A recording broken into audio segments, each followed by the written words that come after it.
2 Samuel chapter 16, verse 1 to 23. When David was a little past the top of the mountain, there was Ziba, the servant of Mephibosheth, who met him with a couple of saddled donkeys, and on them 200 loaves of bread, 100 clusters of raisins, 100 summer fruits, and a skin of wine. And the king said to Ziba, "What do you mean to do with these?" So Ziba said, "The donkeys are for the king's household to ride on, the bread and summer fruit for the young men to eat, and the wine for those who are faint in the wilderness to drink." Then the king said, "And where is your master's son?" And Ziba said to the king, "Indeed, he is staying in Jerusalem." For he said, "Today the house of Israel will restore the kingdom of my father to me."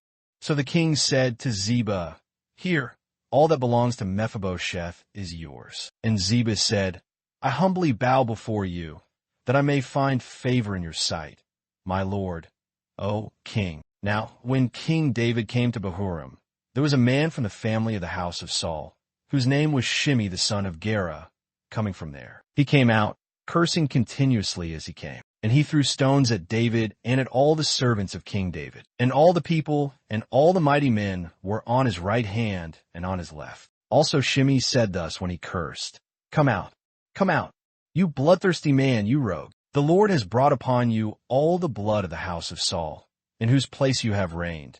And the Lord has delivered the kingdom into the hand of Absalom your son. So now you are caught in your own evil, because you are a bloodthirsty man." Then Abishai the son of Zeruiah said to the king, "Why should this dead dog curse my lord the king?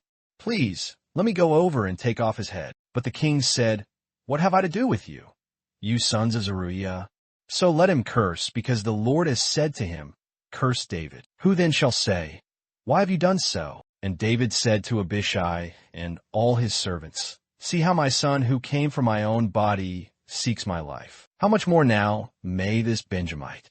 Let him alone, and let him curse, for so the Lord has ordered him. It may be that the Lord will look on my affliction, and that the Lord will repay me with good for his cursing this day." And as David and his men went along the road, Shimei went along the hillside opposite him, and cursed as he went, threw stones at him, and kicked up dust. Now the king and all the people who were with him became weary, so they refreshed themselves there. Meanwhile, Absalom and all the people, the men of Israel, came to Jerusalem, and Ahithophel was with him. And so it was when Hushai the Archite, David's friend, came to Absalom, that Hushai said to Absalom, "Long live the king! Long live the king!" So Absalom said to Hushai, "Is this your loyalty to your friend?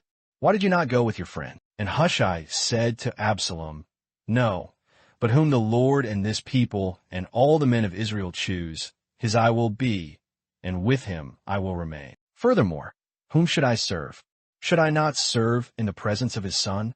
As I have served in your father's presence, so will I be in your presence." Then Absalom said to Ahithophel, "Give counsel as to what we should do." And Ahithophel said to Absalom, "Go into your father's concubines, whom he has left to keep the house, and all Israel will hear that you are abhorred by your father. Then the hands of all who are with you will be strong." So they pitched a tent for Absalom on the top of the house.